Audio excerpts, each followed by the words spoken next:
Guys, how's it going? It's Al. DraftKings Week 6 kickoff is just 24 hours away, roughly. And I'm going to go over 5 players that I think that you've got to play in tournaments this week, or at least take a look at. Whether it's these players, if you don't like these players, you don't have to play them.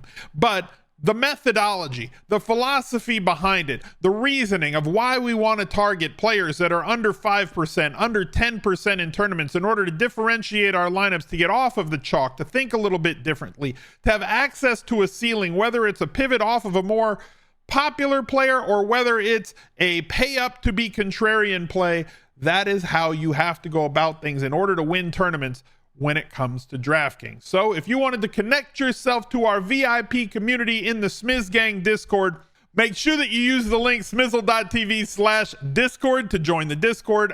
Also, if you want access to the VIP rooms and you want access to my Week 6 cheat sheet, which is behind that Discord paywall, you have to become a channel member here on YouTube or a subscriber over on Twitch. Smizzle.tv/join will take you to that. It's $5 a month if you wanted to join. Then you just link your Discord to the account, the same email that you became a subscriber on Twitch or YouTube with, and you will suddenly see the VIP channels and the Week 6 cheat sheet. So thank you guys for being here. Drop a like on the video, subscribe to the channel, ring the notifications bell, and let's try and win some tournaments this week.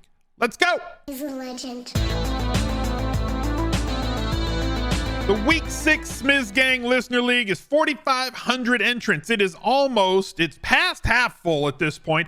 The last couple of weeks, it's filled on Saturday. So if you want to get your spot locked up, make sure that you lock it up right now because it's filled on Saturday evening, the last 2 weeks. $10 to enter, 3 max, 45,000 in the prize pool. Absolutely no rake. The best tournament on DraftKings, but it does not show up in the lobby. You've got to go to the link tree. Smizzle.tv/links will take you there. Here's a look at the link tree. Look at there. There it is. Smiz Gang Listener League. Look at there. You could join the Discord there too. Follow me on Instagram, Twitch. You could follow me on Twitter. All the things are right there in the link tree. Make sure that you click it. Make sure that you head over there. And make sure that you join the listening. I will shout out all 10 finishers, the top 10 finishers on the Al Smizzle Fantasy Football channel, which you can also find in that link tree every single Monday on the recap video.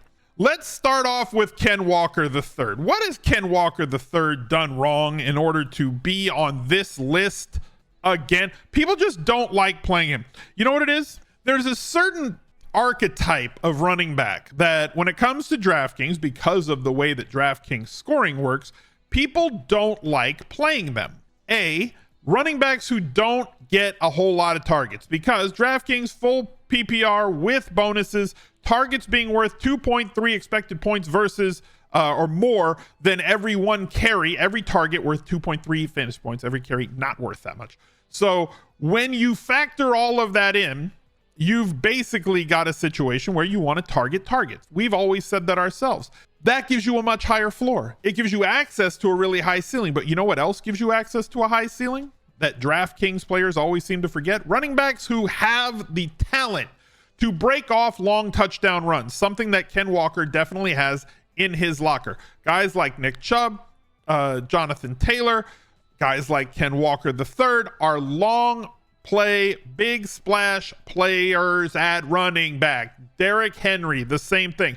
All of those guys. Remember last year when we had Nick Chubb up in the Ring of Honor around the room because every week, seemingly pre-injury, and please get well soon, Nick Chubb, he was under 5%, but like he had a 30+ point ceiling every single week. We know that Ken Walker has that sort of ceiling. He's already gotten there once this year against Carolina, and that was without the 100-yard bonus. So you have a guy who can get you there under 5% in a game that could possibly shoot out, makes for a perfect bring back play for whether it's a chalk play on the other side, like Jamar Chase, to bring down your product ownership. If Ken Walker has a good game, it probably means Seattle is winning this game. They are not favored in it, which would also mean that the Bengals are in more of a pass game script, which would work very well with Jamar Chase having to throw more balls with or without T. Higgins, who is currently, we don't know, at least at the time of recording. I'm recording this at 11:15 a.m. Pacific time on Friday. So if the Higgins news changes between now and then, you make your decisions, whatever. But like with or without Higgins, Chase is going to be a good play. Without Higgins, Chase is a monster play.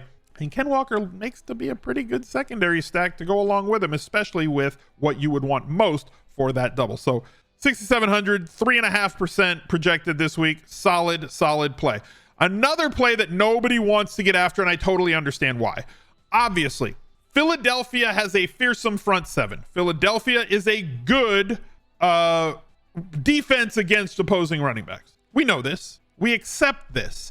And that's reflected in the fact that he is just under a tick under 4% on projection aggregated from all 4 or 5 projection sets that I look at for this video. The thing that I'm looking at specifically is that just like Ken Walker, who is a big play, big splash running back, 83-yard run, 43-yard run, 72-yard run. The thing that I look for most is volume, 25 opportunities against Denver. Obviously, Denver, the worst defense in the league, or from our perspective as daily fantasy players, the best defense against running backs in the league to play running backs against. They're number 1. I think Carolina is number 2, and the Bears are number 3 off the top of my head. He would have gotten there without that 72-yard touchdown run, right? He still had 100 yards. He still had 3 targets in that situation. Really good day for him. But Philadelphia has given up 100 yards on the ground to one team already. They have held the other 4 under 100 yards. But like, what if this situation happens where Zach Wilson is serviceable, which he has been for the last 2 weeks? Like, if you asked me, how does Zach Wilson look the last 2 weeks? I would have said fine. He looked fine. Not thrilling, but nice, right? He was fine. He wasn't going to be a world beater. I'm not looking at him like oh, wow, he's turned the corner, going to be a Hall of Famer. No, he moved the ball. He moved the offense. He was serviceable. He made good throws. All they need to do for Breece Hall, now that the shackles have been taken off, and he gets more bites at the apple and projects to be a guy who should get 20 opportunities in a home game where they're going to want to protect their quarterback from having to drop back and throw it against that fearsome front seven. Probably going to include him a little bit more in the passing game on dump offs and screen plays and what else. Breece Hall at 6K on a slate where like 5-6 running backs are projecting over 20% is a great release valve. And I always like getting contrarian at running back, specifically with guys who can do it on one play. Guys like Ken Walker, guys like Breece Hall. They're a 60-yard touchdown away from being an absolute smash piece on the week. So if you wanted to get after it with Breece, even though it's a bad matchup, fully understand. You can't. If you don't want to, you don't have to. Play whoever you want. Puka Nacua! How in the world are you on this video? But you are, and I love you. It's fantastic that I can go out and get a guy who probably should see a minimum of 8 targets against a defense that is ill-equipped to stop him at under 5%. 11 targets last week. Now, look, I'm going to somewhat throw away, even though I'm not going to throw him away, right? Like, we know what his ceiling is because we saw it. 33 fantasy points, 34 fantasy points. You can't take this away. 25 fantasy. But you can take away this situation.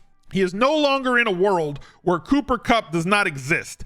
So in the first game that Cooper Kupp was there and running a ton of routes and garnering a whole lot of targets, he still commanded 11 targets, 7 catches, and a touchdown.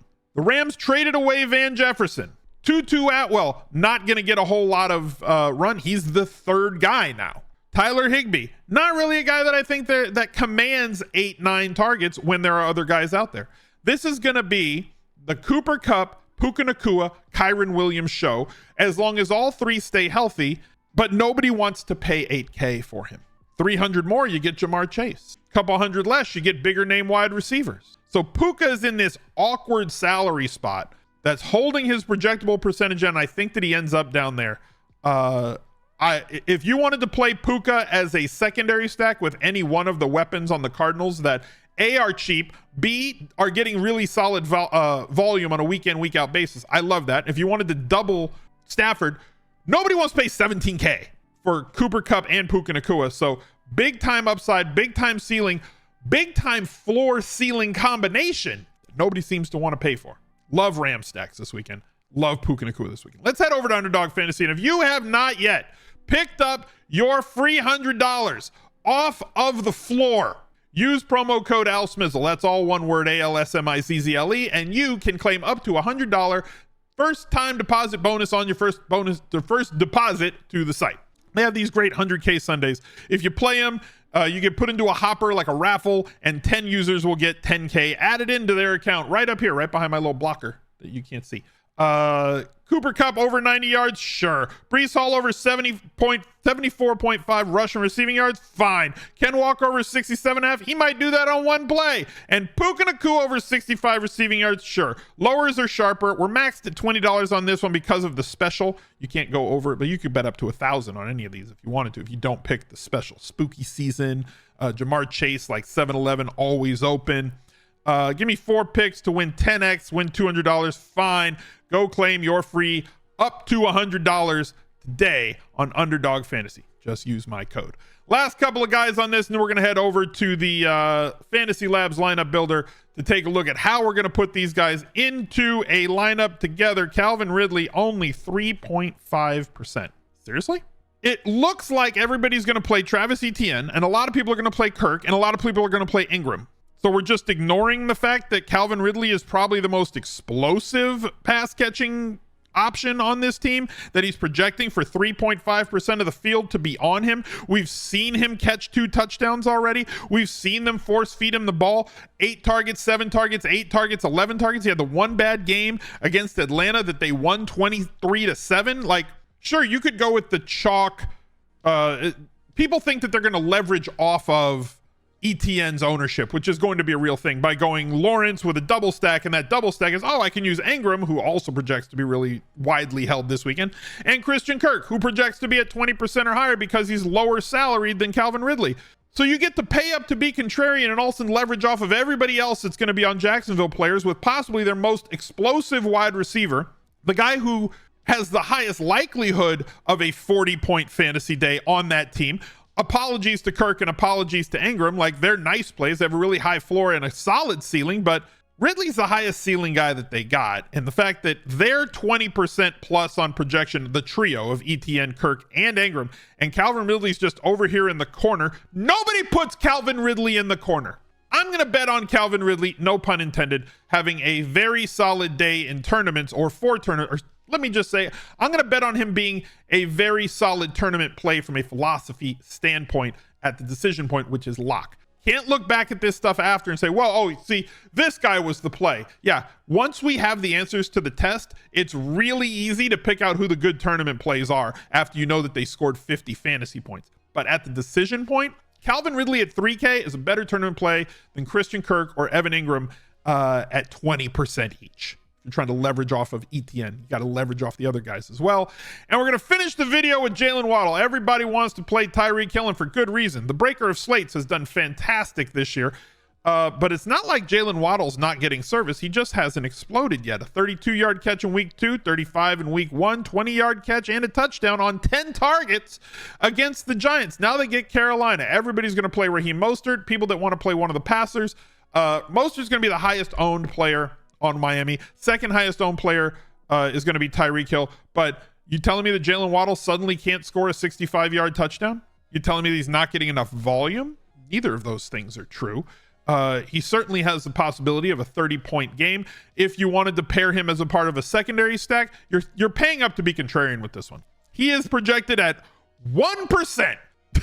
Nobody wants to play him because the price is weird. There's plenty of better values out there, but there are so many values on this slate that are core value plays at running back. We have multiple running backs sub 5K. We have so many wide receivers that are 5,500 and down in play on this slate that getting different and paying up to be different at one spot as a part of a secondary stack where you can correlate a little bit makes things very, very easy to do. We know what Jaylen Waddle can do. We've seen it in the past. I want to see him in the end zone doing his little Waddle dance. At under 2%. Absolutely ridiculous. Let's head over to Fantasy Labs.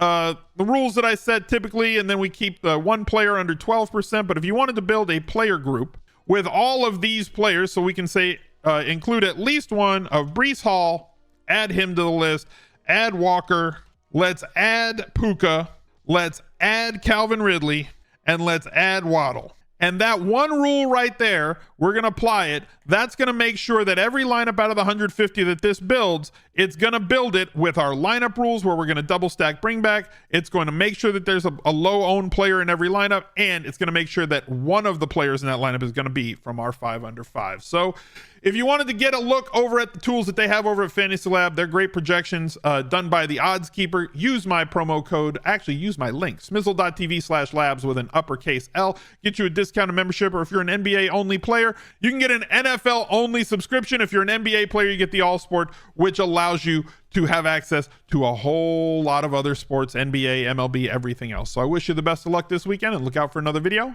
right there. He's a legend.